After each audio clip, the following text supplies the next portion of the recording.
हरिः ओम् तच्छंजोरावृणीमहे गातुं यज्ञाय गातुं यज्ञपतये दैवी स्वस्तिरस्तु नः स्वस्तिर्मानुषेभ्यः ऊर्ध्वं जिगातु भेषजम् शन्नो अस्तु द्विपदे सं चतुष्पदे सच्चिदानन्दरूपाय विश्वोत्पत्त्यादिहेतवे तापत्रयविनाशाय श्रीकृष्णाय वयं नुमः। वसुदेवसुतं देवं कंसचाणूरमर्दनं देवकी परमानन्दं कृष्णं वन्दे जगद्गुरुं। कृष्णाय वासुदेवाय हरये परमात्मने प्रणतक्लेशनाशाय गोविन्दाय नमो नमः। जन्माद्यस्य यतोऽन्वयादितरतश्चार्थेष्वभिज्ञस्वराट् तेने ब्रह्महृदाय आदिकवये मुह्यन्ति यत्सूरयः तेजो वारिमृदां यथा विनिमयो यत्र त्रिसर्गो मृषा धाम्ना स्वेन सदा निरस्तकुहकं सत्यं परं धीमहि। निगमकल्पतरोर्गलितं फलं शुकमुखादमृतद्रवसंयुतं पिबत भागवतं रसमालयं मुहुरहो रसिका भुवि भावुकाः। यं प्रव्रजन्तमनुपेतमपेतकृत्यं द्वैपायनो विरहकातर आजुहाव पुत्रेति तन्मयतया तरवोऽभिनेदुस्तं सर्वभूतहृदयं मुनिमानतोऽस्मि। व्यासं वसिष्ठनप्तारं शक्तेः पौत्रमकल्मषं पराशरात्मजं वन्दे शुकतातं तपोनिधिं। व्यासाय विष्णुरूपाय व्यासरूपाय विष्णवे नमो वै ब्रह्मनिधये वासिष्ठाय नमो नमः। अचतुर्वदनो ब्रह्मा द्विबाहुरपरो हरिः अभाललोचनः शम्भुर्भगवान् बादरायणः। यस्य स्मरणमात्रेण जन्मसंसारबन्धनात् विमुच्यते नमस्तस्मै विष्णवे प्रभविष्णवे। ऋक्यजुस्सामरूपाय वेदाहरणकर्मणे प्रणवोद्गीतवपुषे महास्वशिरसे नमः। शाण्डिल्याभयवंशवारितविधुं श्रीकोसलेशार्चकं विश्वक्सेन यतीन्द्रदेशिकपदद्वन्द्वारविन्दाश्रितं स्वाचार्येषु यतौ जगद्गुरुवरे श्रीरामनारायणे नित्यं सक्तमतिं जगद्गुरुवरं श्रीवासुदेवं भजे। अस्मद्गुरुभ्यो नमः। अस्मत्परमगुरुभ्यो नमः। अस्मत्सर्वगुरुभ्यो नमः। श्रीमते श्रीभाष्यकाराय नमः। श्रीपराङ्कुशपरकालयतिवर वरवरप्रतिवादिभीकरगुरुभ्यो नमः। श्रीजानकीकान्तस्मरणं श्रीराधाकान्तस्मरणं सन्तपूर्वाचार्याः सहायाः सन्तपूर्वाचार्याः सहायाः। बोलिए श्री राधा कृष्ण भगवान की जय। श्री शुकदेव भगवान की जय। श्री गंगा मैया की जय। सब संतन की जय। सब भक्तन की जय। श्रीमद्भागवत ज्ञान यज्ञ की जय। सत्य सनातन वैदिक धर्म की जय। जय जय श्री राधे श्याम। भगवान श्री सच्चिदानंद की मंगलमयी कथा सुधा श्रीमद् भागवत महापुराण के माध्यम से भगवान के पावन चरित्र का हम सभी लोग श्रवण लाभ प्राप्त करें, उसके पूर्व मन और वाणी को पवित्र करने के लिए कथा की मर्यादा के अनुकूल भगवान नाम संकीर्तन श्रद्धा भक्ति के साथ कर लें। पश्चात आज थोड़ी ही चर्चा हम सभी लोग श्रवण करेंगे, क्योंकि समय लगभग पूरा होने वाला है। इसलिए बस आज प्रथम सत्र की कथा में औपचारिकताएं ही पूर्ण की जाएंगी।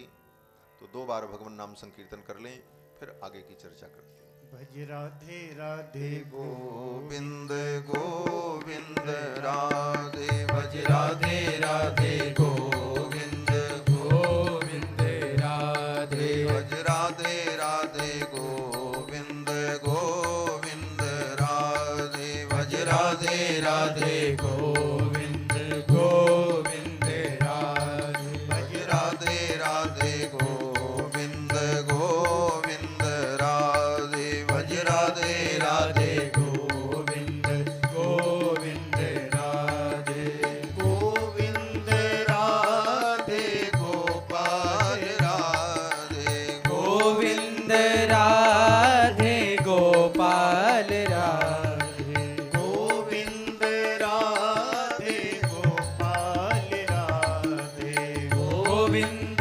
राधे गोपाल राधे भज राधे राधे गोविंद गोविंद राधे, भज राधे राधे गोविंद राधे भज राधे राधे गोविंद गोविंद राधे, भज राधे राधे गोविंद गोविंद राधे गोविंद राधे गोपाल राधे गोविंद राधे गोपाल राधे गोविंद राधे गोपाल राधे गोविंद राधे गोपाल राधे भज राधे राधे गोविंद गोविंद राधे, भज राधे राधे गोविंद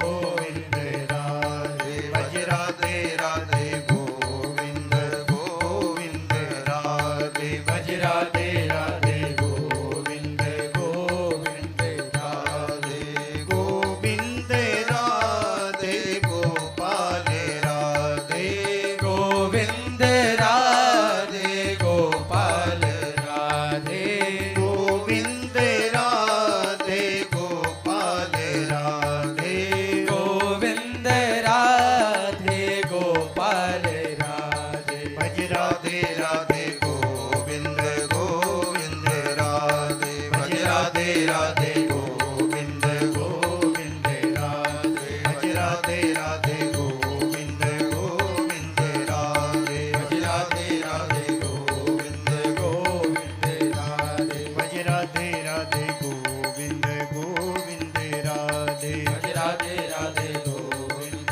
गोविंद राधे हरे गोविंद राधे गोपाल राधे गोविंद राधे गोपाल राधे गोविंद राधे गोपाल राधे गोविंद राधे गोपाल राधे बोलो श्री गोविंद भगवान की जय। श्री सच्चिदानंद भगवान की जय। श्री सुखदेव भगवान की जय। जय जय श्री राधे श्याम। परमाध्यक्ष अनंत कोटि ब्रह्मांड नायक सर्वेश्वरेश्वर पुराण पुरुषोत्तम भगवान श्री कृष्णचंद्र इस पवित्र शिवधाम आश्रम के अध्यक्ष परम श्रद्धेय अनंत श्री विभूषित महामंडलेश्वर पूज्य श्री प्रखर जी महाराज, जिनके सत्य संकल्प का प्रकट रूप आज इस भवन और परिसर के रूप में हम सभी लोग देख रहे हैं, वो पवित्र आध्यात्मिक पुरुष जिनके नाम पर इस भवन का निर्माण हुआ, श्री राम गोविंद चौधरी जी, उनके परिवार के समस्त सदस्यगण, श्रीमद् भागवत महापुराण की इस कथा के यजमान परिवार एवं समस्त श्रद्धालु श्रोता बंधुओं, धर्मानुरागी सज्जनों, श्रद्धामयी माताओं, भगवान श्याम सुंदर की मंगलमयी कृपा के फलस्वरूप पवित्र शुक तीर्थ में गंगा के पावन तट पर विराजमान होकर भगवान की कथा गंगा में अवगाहन करने का हम सभी लोग उपक्रम करने जा रहे हैं। ये पवित्र तीर्थ शुक तीर्थ भगवान श्री शुकदेव ने यहां पर महाराज परीक्षित को श्रीमद् भागवत महापुराण की पावन कथा आज से 5100 कुछ वर्ष पूर्व श्रवण कराई।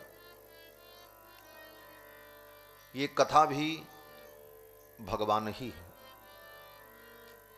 कहने के लिए भगवान की कथा ऐसा हम कहते हैं, लेकिन ये भगवान की कथा होते हुए भगवान ही है। भगवान में और भगवान की कथा में रंच मात्र भी अंतर नहीं है। तेनेयम वांगमयी मूर्ति ही प्रत्यक्षा वर्तते हरे। भगवान हरि की प्रत्यक्ष वांगमयी शब्दमयी मूर्ति श्रीमद् भागवत महापुराण। और इस कथा को सुनाने वाले परमहंस श्री सुखदेव जी महाराज, जिन्होंने इस धरा पर इस कथा का प्रथम प्रवचन किया, वे सुखदेव जी महाराज भी साक्षात भगवान ही हैं। संत जन कहते हैं कि राजा परीक्षित कितने सौभाग्यशाली थे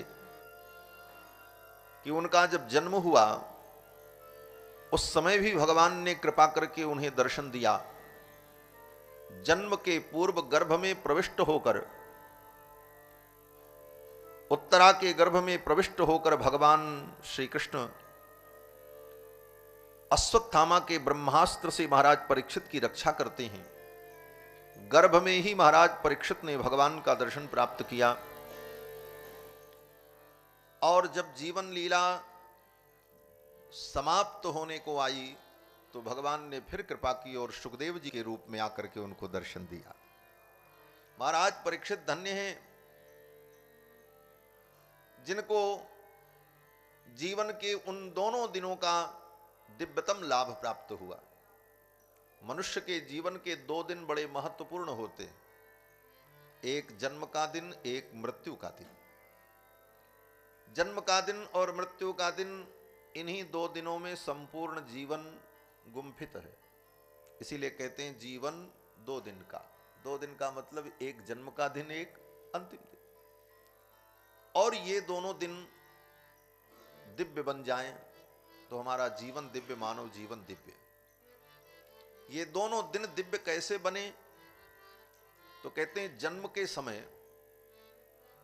भगवान कृपा करके अपनी दृष्टि से हमें देख लें, क्योंकि उस समय जन्म के समय तो जीव के अंदर वो योग्यता नहीं कि वो भगवान का दर्शन कर सके। ज्ञान विज्ञान से रहित वो जीवात्मा संसार में जब आता है मानव योनि में, उस समय भगवान क्या है, परमात्मा क्या है, ये सोचने समझने की क्षमता ही नहीं। उस समय भगवान ही कृपा करके उस जीव को देख लें। शास्त्रों में कहा गया कि जायमानम ही पुरुषम यम पश्येन मधुसूदन। जब कोई जीव पैदा होता है मानव योनि में, उस समय भगवान मधुसूदन स्वयं कृपा करके उसे देख लेते हैं। उस पर दृष्टिपात भगवान अगर कर देते हैं, जायमानम ही पुरुषम यम पश्येन मधुसूदन सात्विक सतु विज्ञेय स वै मोक्षार्थ चिंतक। वही जीव आगे चलकर सात्विक होता है, उसी के अंदर धर्म की जिज्ञासा होती और वही मोक्ष की कामना करता है। मोक्ष की कामना सबको नहीं होती। दुनिया में कितने लोग हैं जिनको ये सोचने की फुर्सत है कि मरने के बाद मुक्ति मिलनी चाहिए अथवा मुक्ति भी कोई तत्व है। ये सोचने और समझने और विचार करने का कितने लोगों के पास समय? बहुत सीमित लोग हैं। वो भी कौन लोग हैं? बोले जिनके ऊपर भगवान की कृपा दृष्टि हुई।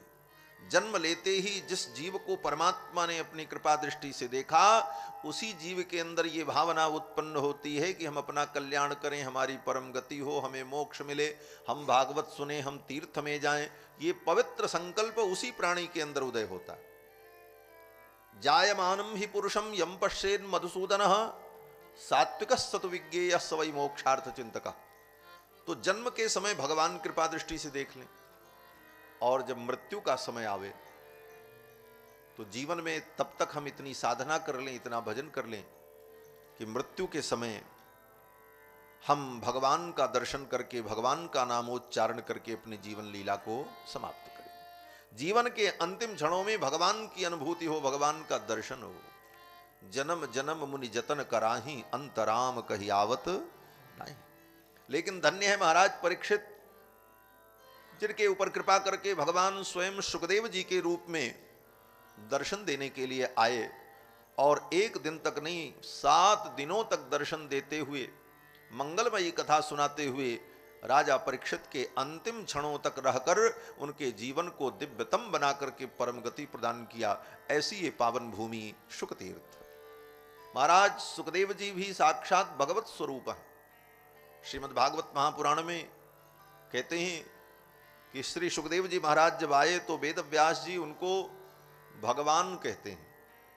तत्रागमद भगवान व्यासपुत्रो, तत्राभवद भगवान व्यासपुत्रो, यदृक्षयागामटमानोनपेक्षः, अलक्षलिंगो निजलाभतुष्टो वृतश्च बालैरवधूत वेशः।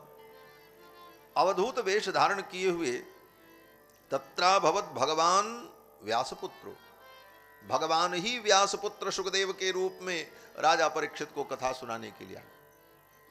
आगे फिर वर्णन आता है। सूत जी कहते हैं सौनकादि मुनियों से कि हे मुनियों, राजा परीक्षित के प्रश्न करने पर प्रत्यभाषत धर्मज्ञो भगवान बादरायणी।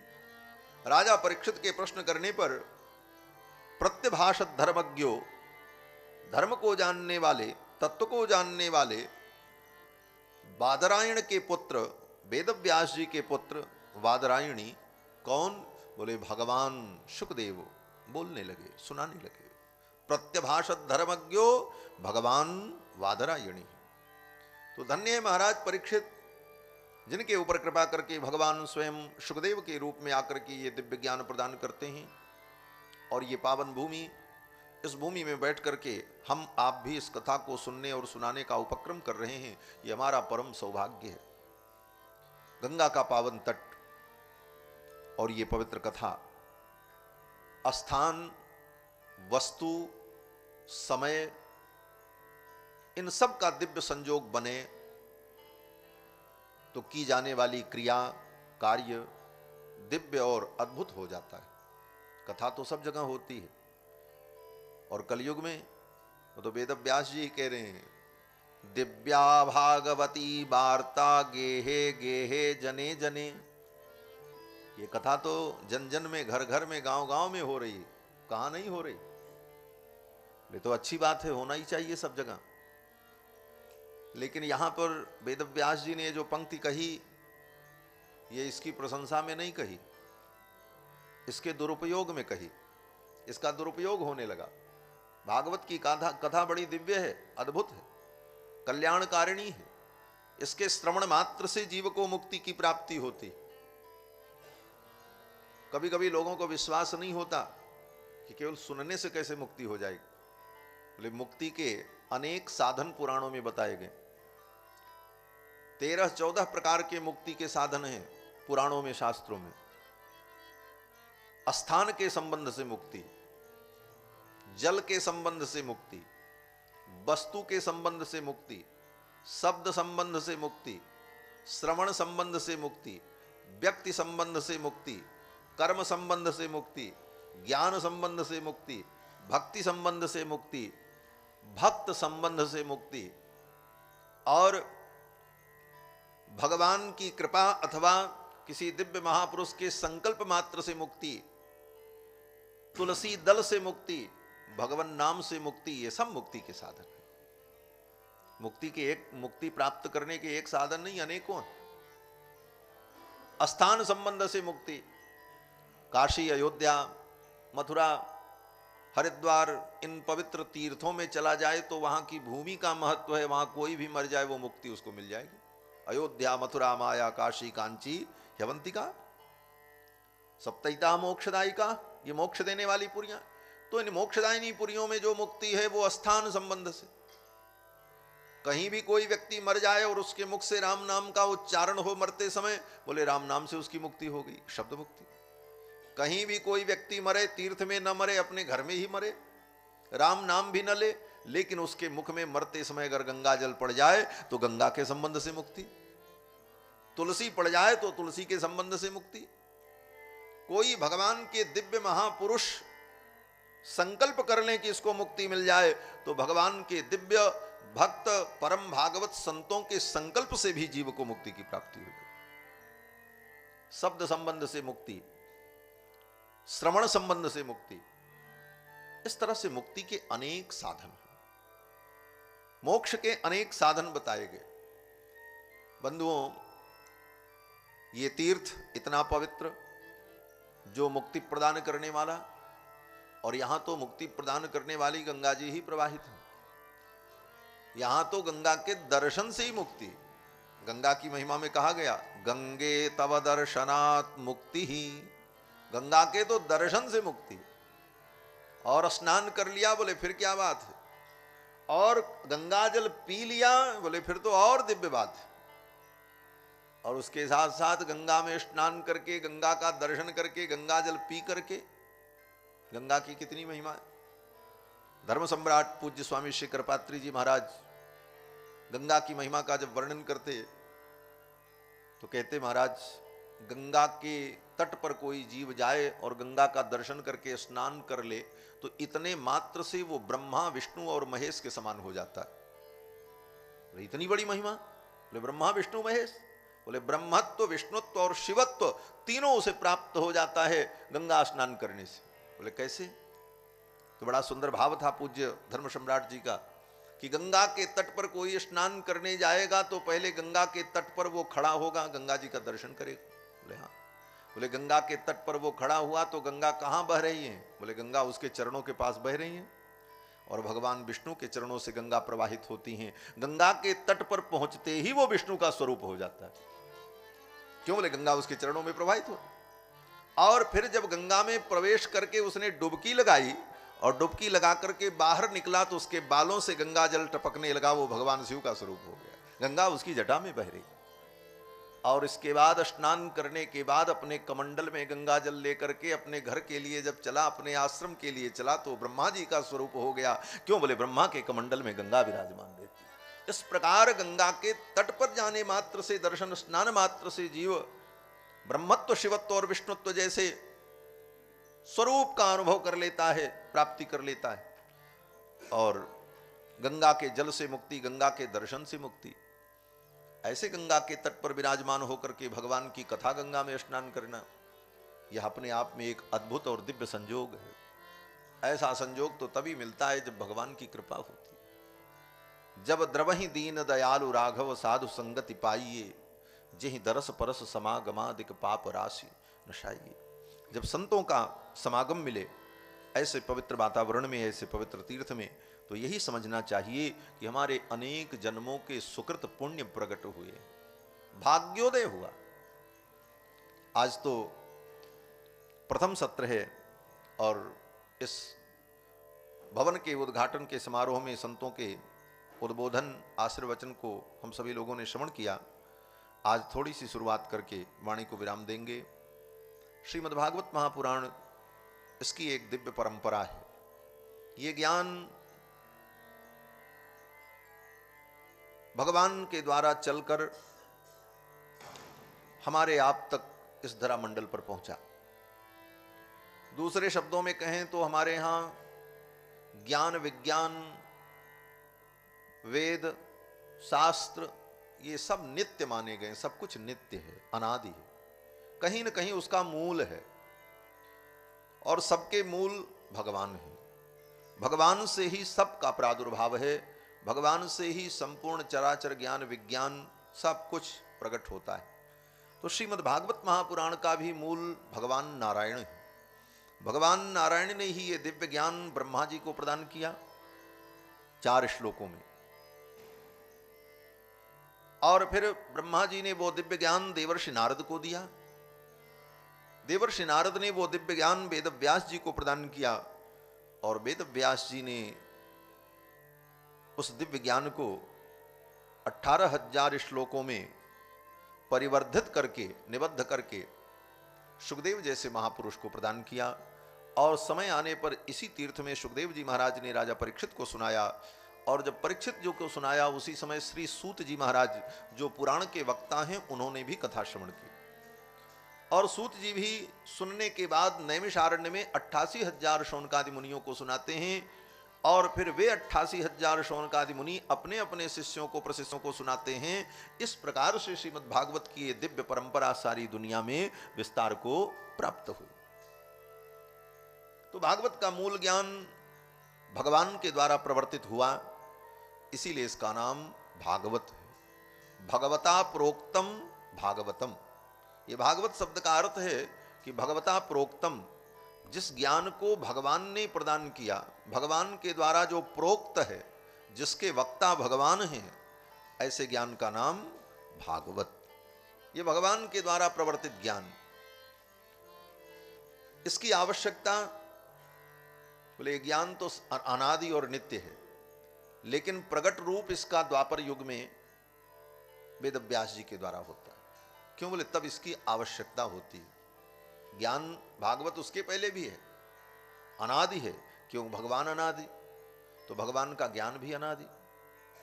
तो भगवान जो ये ज्ञान ब्रह्मा जी को देते हैं, ऐसा नहीं है कि भगवान को कहीं से मिला हो तब भगवान ने ब्रह्मा जी को ज्ञान दिया। ये सब दर्शन शास्त्र में तर्क का विषय बनता है कि भाई ऐसा तो है नहीं कि भगवान को कहीं से ये ज्ञान मिला तब भगवान ने कभी ब्रह्मा जी को दिया।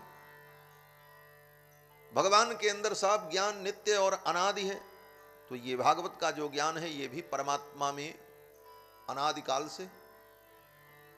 तो भागवत की सत्ता कब से है? बोले अनादिकाल से, ये भी अनादि, इसलिए भागवत भी अनादि है। जैसे भगवान वेदों का ज्ञान ब्रह्मा जी को प्रदान करते हैं, वेद अनादि नित्य परमात्मा के ज्ञान के विषय हैं, उसी प्रकार भागवत भी परमात्मा के ज्ञान का विषय अनादिकाल से, और समय आने पर भगवान ये ज्ञान ब्रह्मा जी को प्रदान करते हैं और फिर परंपरा से हमें प्राप्त होता है।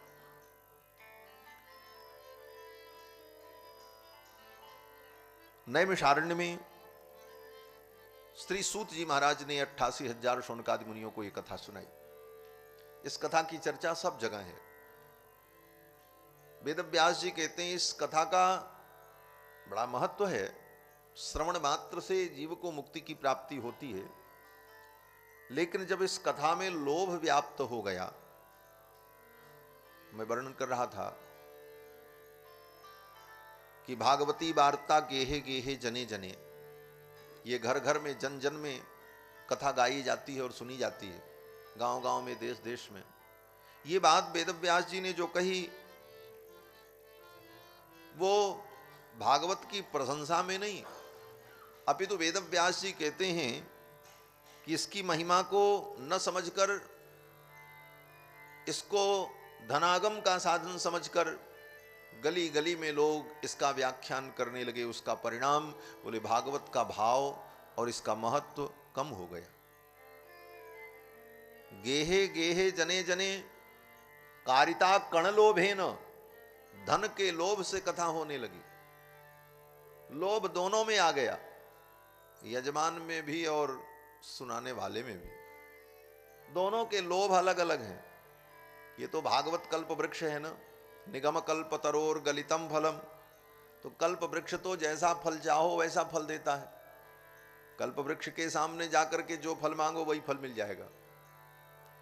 कल्प वृक्ष के नीचे कोई व्यक्ति गया, देखा, बोला ये तो सब कल्पनाएं पूरी करता। बोले हाँ। उसने सोचा कि कहीं अगर यहाँ कोई बगल में शेर प्रकट हो गया तब। बोले कल्पना करते ही शेर प्रकट हो गया।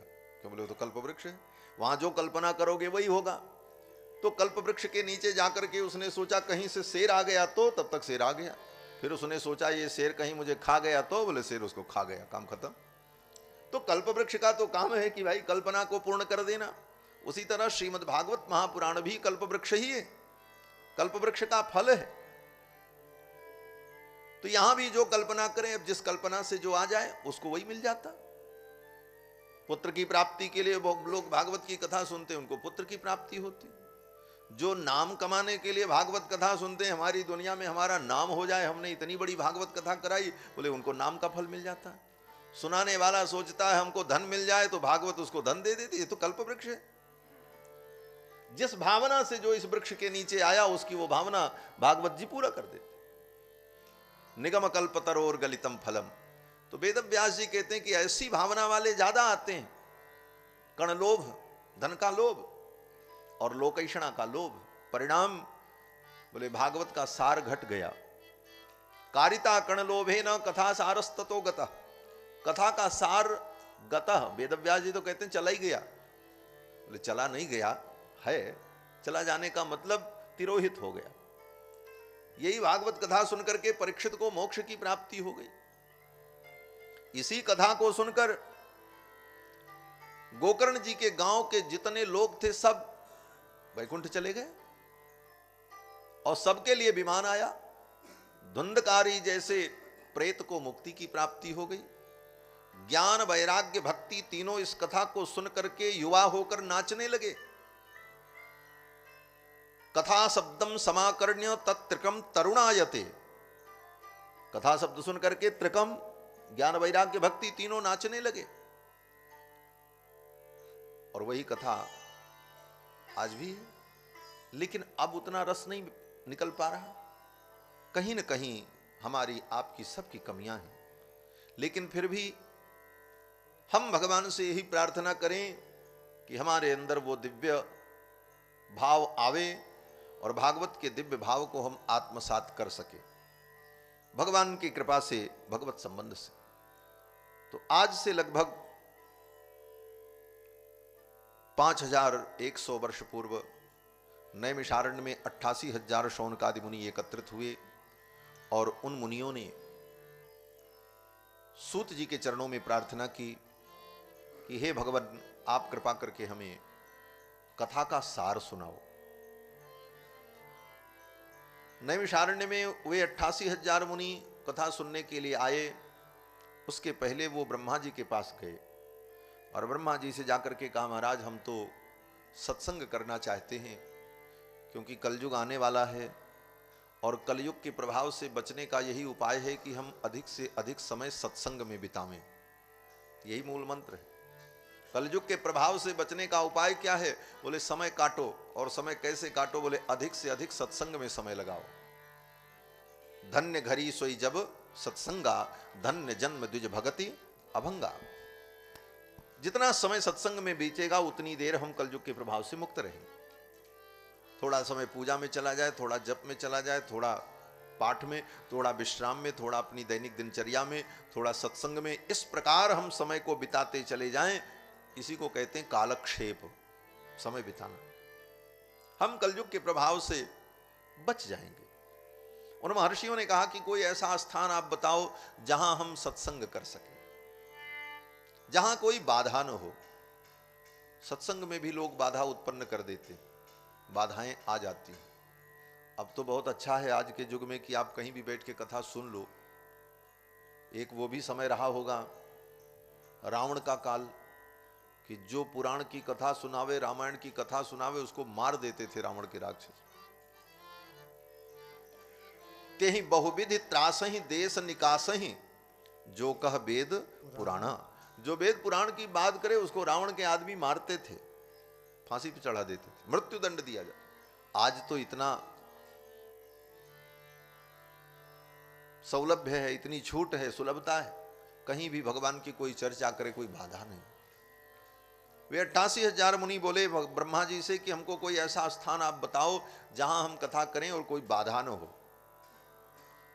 तो ब्रह्मा जी ने एक चक्र प्रकट किया और कहा कि ये चक्र जहां जाए इसी के साथ जाओ, और ये चक्र जहां पर विराजमान हो जाए वहीं आप लोग सत्संग करना, किसी प्रकार की कोई बाधा नहीं होगी। भगवान ब्रह्मा के द्वारा प्रवर्तित वो चक्र आया और नैमिषारण्य तीर्थ जो है वहीं पर वो चक्र उतर गया। आज भी वहां चक्र तीर्थ है। फिर शनकादि मुनियों ने वहीं बैठकर सत्संग किया और बड़े दीर्घ काल तक उन्होंने सत्संग किया। सूत जी महाराज ने उन मुनियों को सात पुराणों की कथा सुनाई। नैमिषारण्य भी कथा की अद्भुत भूमि है। उन शौनकादि मुनियों ने सूत जी से कहा, हे भगवन, सूताख्या ही कथा सारम मम कर्ण रसायनम, आप कृपा करके ऐसी कथा सुनाओ जो मेरे कानों के माध्यम से हृदय में जाए और रसायन का काम करे, औषधि का काम करे। जैसे औषधि रोग की निवृत्ति करती है उसी प्रकार ये हमारे भव रोग की निवृत्ति कर दे। और सूत जी से जब शौनकादि मुनियों ने प्रार्थना की और उनके चरणों में वंदन किया और उनकी स्तुति भी की, जो स्तुति के योग्य हो उसकी स्तुति करनी चाहिए। शौनकादि मुनियों ने कहा, हे भगवन, चिंतामणिर लोक सुखम सुरद्रु स्वर्ग संपदम, स्वर्ग की चिंतामणि मिल जाए तो वो लोक सुख दे सकती है। स्वर्ग का कल्प वृक्ष मिल जाए तो स्वर्ग की संपदा मिल सकती है। लेकिन आप जैसे संत और आचार्य मिल जाएं तो प्रयच्छति गुरु प्रीतो वैकुंठम योगी दुर्लभम, आप जैसे आचार्य और गुरु मिल जाएं तो वो तो वैकुंठ प्रदान कर देते हैं, जो वैकुंठ योगियों को भी दुर्लभ है। प्रयच्छति गुरु प्रीतो वैकुंठम योगी दुर्लभम, ऐसे संत महापुरुष योगियों को भी जो दुर्लभ वैकुंठ है वो वैकुंठ प्रदान कर देते। ऐसी महिमा का वर्णन शौनकादि मुनियों ने किया। सूत जी महाराज भगवान का ध्यान करते हैं। सच्चिदानंद रूपाय विश्वोत्पत्त्यादि हेतवे तापत्रय विनाशाय श्री कृष्णाय वयं नुमः। भगवान सच्चिदानंद को प्रणाम करके श्री सूत जी महाराज वर्णन करने लगे। सूत जी कहते हैं, प्रीति शौनक चित्ते ते ह्यतो वच्मि विचार्य च, हे शौनक, तुम्हारे हृदय में भगवान की कथा के प्रति प्रीति है, इसलिए मैं तुमको कथा सुनाऊंगा। और हे मुनियों, ये श्रीमद् भागवत महापुराण की कथा, श्रीमद् भागवतम शास्त्रम कलौ कीरेण भाषितम, इस शास्त्र को कलयुग के प्रारंभ में श्री सुखदेव जी ने इसे गाया, सुखदेव जी ने सुनाया।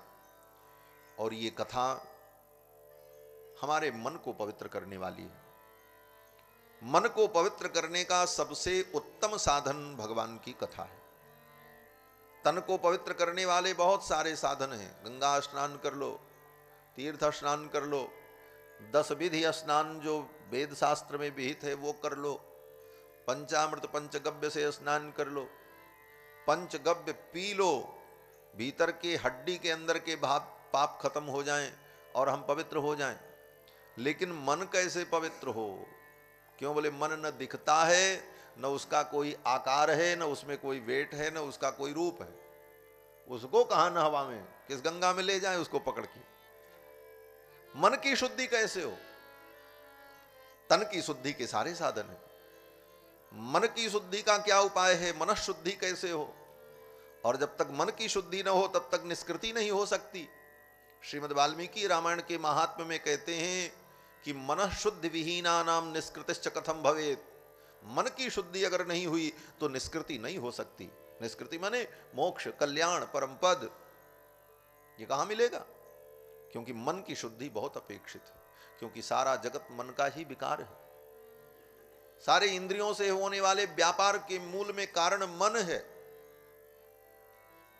जुगपत ज्ञानानुपपत्र मनसो लिंगम। न्याय शास्त्र में मन का लक्षण करते हैं तो कहते हैं मन का लक्षण क्या है? बोले जुगपत ज्ञानानुपत्तिर मनुष्योलिंगम, मन में प्रमाण यही है कि बिना मन के संबंध के कोई भी इंद्रियां अपने विषय का ग्रहण नहीं करती। आंख तब किसी वस्तु को देख पाता है जब मन का संबंध आंख से हो। आप ऐसे आंख से देखते रहो सामने की तरफ और आपका मन कुछ सोचने में लगा हो, आप कोई चिंतन कर रहे हो, आपके आंख के सामने से कोई चला जाएगा, आपको पता नहीं चलेगा। आंख तो खुली थी, क्यों नहीं आंख ने देखा? बोले क्यों, उस समय मन आंख से नहीं जुड़ा था, मन बुद्धि से जुड़ करके किसी चिंतन में चल रहा था।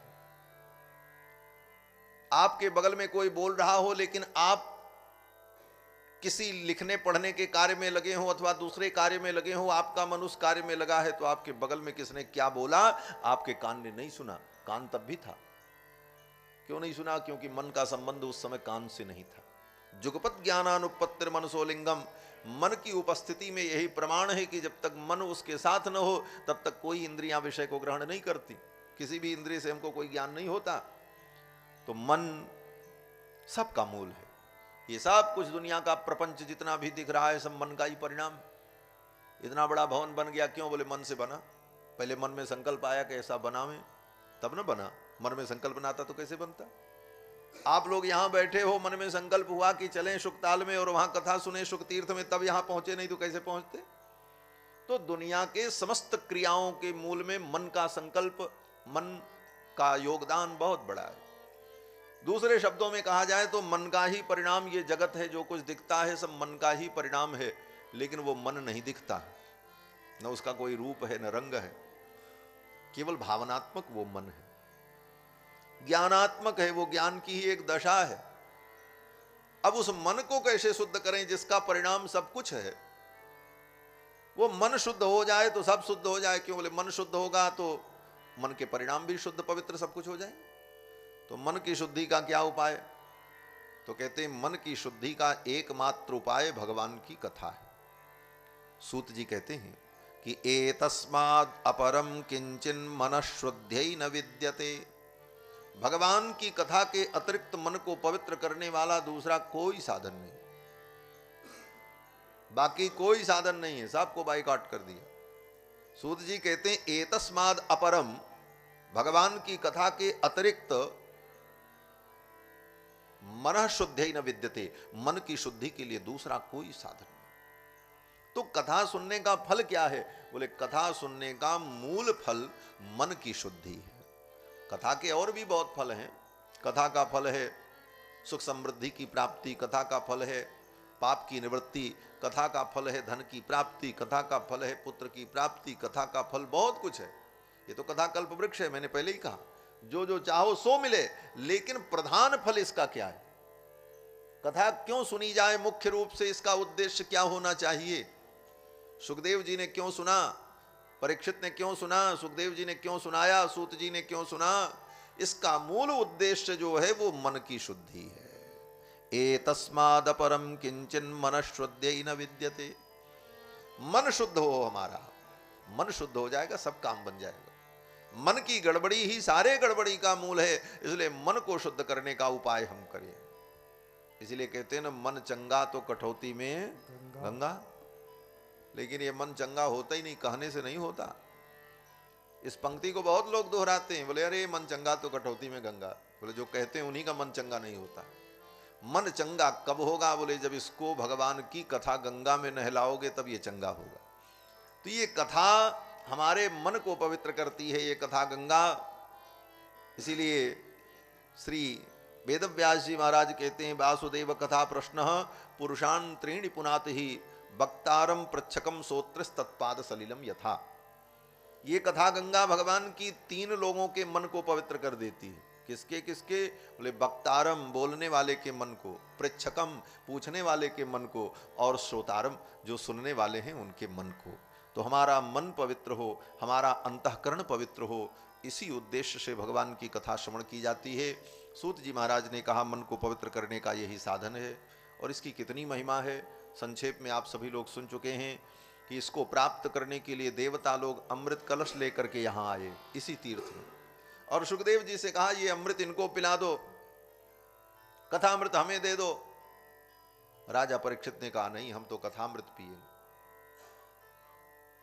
और स्वर्ग के अमृत को उन्होंने त्याग दिया। राजा परीक्षित को सुखदेव जी ने कथा सुनाई। इसका मतलब बोले कथा सुनने का अधिकारी कौन है? बोले जिसके सामने एक तरफ मृत्यु खड़ी हो। राजा परीक्षित के सामने मृत्यु खड़ी है, आज के 7वें दिन मरना है, ब्राह्मण का शाप है, और उस मृत्यु से बचने का उपाय बोले स्वर्ग का अमृत उपस्थित है। लेकिन भगवान के इस कथा के सामने उन्होंने अमृत को भी तुच्छ समझा, उस अमृत को भी त्याग दिया और कथा का वर्ण किया। जो भगवान की कथा के लिए इतना बड़ा त्याग करने की क्षमता रखता हो, वो भगवान की कथा का अधिकारी है। महाराज परीक्षित ने कहा मरना तो वही है, लाख वर्ष जियो मगर मरना है, उम्र पैमाना एक दिन भरना है, एक दिन तो मरना ही। अद्यवा अब्द शतांते वा मृत्युर्वै प्राणिनाम ध्रुव। वेद व्यास जी कहते हैं आज चाहे आज के 100 वर्ष बाद मरना तो तय है। राजा परीक्षित ने सोचा जब मरना ही है तो भगवान की कथा सुन करके मरे, अमृत पीने से क्या? बोले अमृत पीने से क्या होगा? बोले ज्यादा से ज्यादा 2, 4, 10 साल 50 साल और जी जाएंगे। ऐसा तो है नहीं कि अमृत पीने वाला कभी नहीं मरेगा, अमृत पीने वाले भी मरते हैं। इसी संसार में रावण ने अमृत पिया था, रावण मरा कि नहीं मरा? मरना पड़ा। मरना तो सबको पड़ेगा, मृत्युलोक है, कितना भी कोई अमृत पी ले। अमृत पीने से कोई अमर हो जाता है, ये बात जो सुनी जाती है, कही जाती है, इसका पूरा पूरा मतलब समझो। इसका मतलब ये है कि उसका जीवन बढ़ जाता है, न कि वो सदा के लिए उसी शरीर में रहे, वो कभी न मरे, ऐसा नहीं है। मरना तो पड़ेगा। अरे देवता जो अमृत पीते हैं वो भी मरते हैं, उनको भी मरना पड़ता है। गीता में भगवान ने कहा क्षीणे पुण्य मर्त्य लोकम विशंति, पुण्य क्षीण होने पर उनको भी स्वर्ग छोड़ करके यहीं आना पड़ता, उनको भी नया जीवन फिर इस संसार में मिलता। तो अमृत पी करके हम अमर हो जाएंगे, कभी नहीं मरेंगे, ऐसी कोई बात नहीं। राजा परीक्षित ने सोचा मरना तो पड़ेगा ही, इससे अच्छा है भगवान की कथा श्रवण करके मरे। और उन्होंने भगवान की कथा को श्रवण किया, सुखदेव जी ने सुनाया, और कथा की महिमा में भक्ति ज्ञान वैराग्य के उपाख्यान को सुनाया। नारद जी का और सनकादिकों का संवाद सुनाया सूत जी ने कि भक्ति ज्ञान वैराग्य, भक्ति रो रही थी, ज्ञान वैराग्य अस्वस्थ थे, और फिर नारद जी ने उनको स्वस्थ करने का उपाय ढूंढा। सनकादिकों ने बताया ये कथा उन्हें स्वस्थ कर देगी। और फिर हरिद्वार में गंगा के तट पर सनकादिकों ने कथा का आयोजन किया, और उस कथा में ज्ञान वैराग्य भक्ति तीनों आए कथा सुनने के लिए। तीनों आए, कथा चल रही थी, सनकादिक कथा सुना रहे थे। तब तक मुनियों के मध्य में भक्ति महारानी अपने पुत्र ज्ञान वैराग्य को लेकर के आ गई। भक्ति महारानी जब आ गई, कीर्तन करती हुई श्री कृष्ण गोविंद हरे मुरारे हे नाथ नारायण वासुदेव, यही कीर्तन करती हुई आ गई भक्ति महारानी। लोगों ने देखा अरे ये कैसे आई, किधर से आई? कथम प्रविष्टा कथमागतेयम, ये कैसे प्रविष्ट हुई, किधर से आई, कैसे आई, किसी ने देखा ही नहीं। तो मुनियों ने सनकादिकों से पूछा कि ये भक्ति महारानी अपने पुत्र ज्ञान वैराग्य को लेकर के किधर से आई? बीचों बीच में आकर के खड़ी हो गई, न किसी ने इनको आते देखा, न प्रवेश करते देखा, तो आई कैसे आई? तो सनकादिकों ने बड़ा सुंदर उत्तर दिया जो हमारे आपके लिए प्रेरणाप्रद है। सनकादिकों ने कहा ये कहीं से नहीं आई, आती तब न दिखती कि कहां से आई, किधर से आई, पूरब से आई कि पश्चिम से आई। बोले तब? बोले कथार्थतो निष्पतिता धुनीयम, ये भक्ति महारानी इसी कथा के अंदर से प्रकट हुई है। ये कथा जो चल रही थी, इसी कथा के मध्य से भक्ति महारानी अपने पुत्र ज्ञान वैराग्य को लेकर के प्रकट हुई। कथार्थतो निष्पतिता धुनीयम अधुना इदानीमेव इयम भक्ति, ये भक्ति का प्रादुर्भाव हुआ। तो भक्ति महारानी ने कहा महाराज अब तो मैं आ गई हूं, अब मैं बैठूं कहां? मेरे लिए आपने कोई गद्दी नहीं लगाई, और जहां कहीं मैं देखती हूं लोग बैठे हुए, कहीं कोई जगह भी नहीं, मैं कहां बैठूं? तो सनकादिकों ने कहा कि निरंतरम वैष्णव मानसानी, ये जितने कथा सुनने वाले श्रोता बैठे हैं इनके मन में जाके तुम बैठ जाओ। भक्ति महारानी उनके मन में जाकर के बैठ, यही कथा का संकेत है। इस कथा में भक्ति महारानी आई, प्रकट हुई अपने पुत्र ज्ञान वैराग्य के साथ, और प्रकट होने के बाद बैठी कहां? बोले सुनने वाले के मन में। इसका मतलब हम भगवान की कथा श्रवण करेंगे तो हमारे जीवन में भक्ति का प्रादुर्भाव होगा और भक्ति अपने पुत्र ज्ञान वैराग्य के सहित आएंगी। और कहाँ बैठेंगी? बोले हमारे हृदय में विराजमान होंगी। और हमारे हृदय में भगवान की भक्ति हो, ज्ञान वैराग्य हो, यही तो जीवन का परम उद्देश्य है, यही मानव जीवन का परम लाभ है। और यही भागवत की महिमा सनकादिकों ने नारद जी को सुनाई और धुंधकारी का उपाख्यान सुनाया। धुंधकारी प्रेत था, ब्रह्म राक्षस हो गया। गोकर्ण जी ने गया में उनके लिए श्राद्ध किया, फिर भी मुक्ति नहीं मिली। अंत में धुंधकारी ने कहा 100 बार मेरा गया में श्राद्ध करो, फिर भी मुक्ति नहीं मिलेगी। गया श्राद्ध सतेनापि मुक्तिर में न भविष्यति। तब गोकर्ण जी ने सूर्य भगवान से पूछा मैं क्या करूं?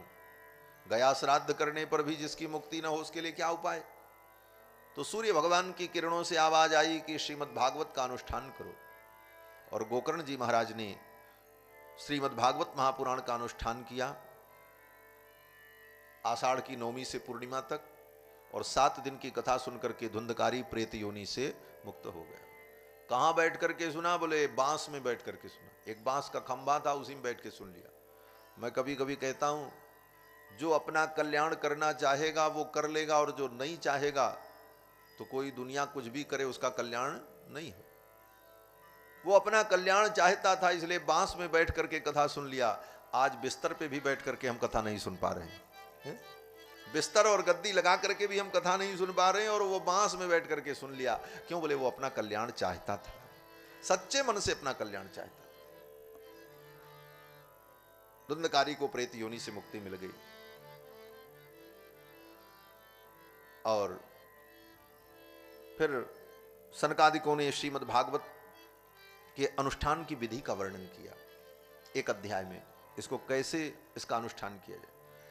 बोले ये कथा तो जीवन भर सुनने वाली, बार बार इसको सुनते रहो, इसका कोई अंत नहीं है। और जहां तक विधान की बात है तो विधान पूर्वक सुनने का मतलब यह है कि 7 दिन का अनुष्ठान, साप्ताहिक अनुष्ठान।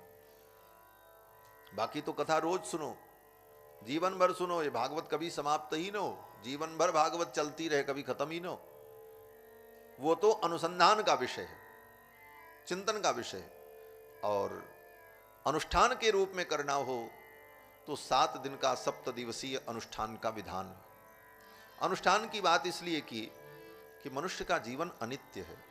हम बहुत बड़ी लंबी योजना लेकर के चलें और बीच में कहीं कुछ हो जाए, पूरा न हो तब, इसलिए न्यूनतम 7 दिन में ही हम इस अनुष्ठान को पूरा कर लें। और कलयुग में विशेष करके कोई दीर्घकालिक अनुष्ठान नहीं करना चाहिए, क्योंकि अनेक प्रकार की बाधाएं उपस्थित होती हैं। सतयुग में तो लोग हजारों हजारों वर्ष का यज्ञ करते थे, हजारों हजारों वर्ष के अनुष्ठान चलते थे, सत्र याग होता था, कई हजार वर्ष तक वो अनुष्ठान चलते थे, वो वातावरण था। लेकिन आज उतनी आयु नहीं है और उस प्रकार का वातावरण नहीं है, इसलिए दीर्घकालिक संकल्प लेकर के हम बैठ जाएं और बीच में कोई विघ्न उपस्थित हो तो वह भी उचित नहीं है।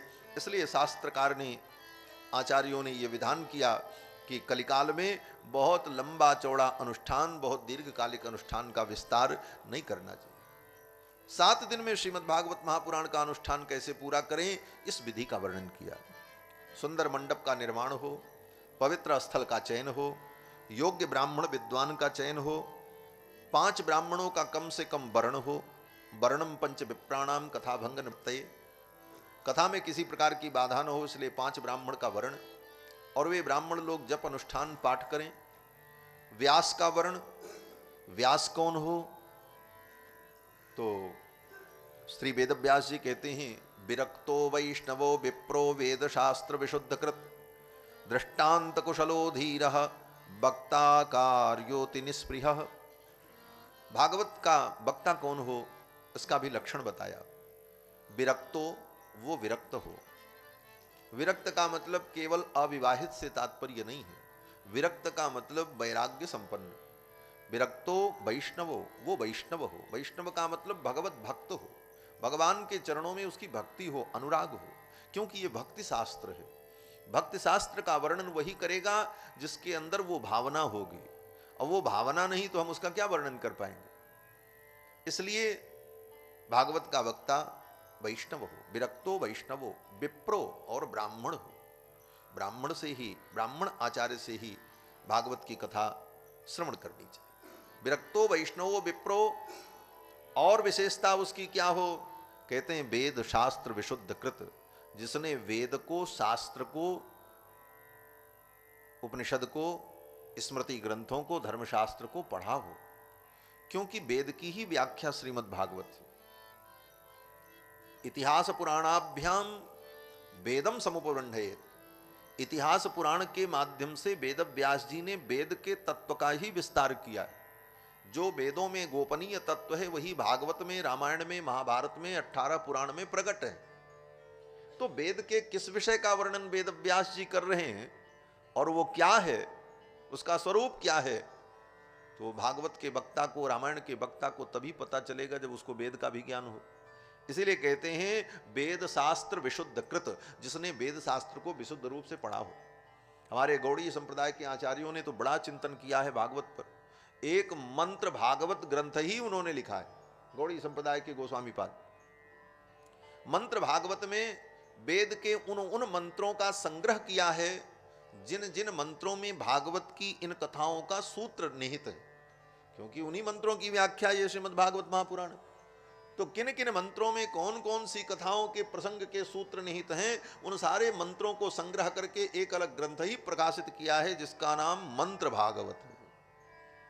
तो कहने का तात्पर्य कि वेद वेदांत उपनिषद आदि ग्रंथों का जब अध्ययन करेगा तभी भागवत के रहस्य प्रकट होंगे, तभी भागवत के तत्व को व्यक्ति समझ पाएगा। इसलिए वक्ता कैसा?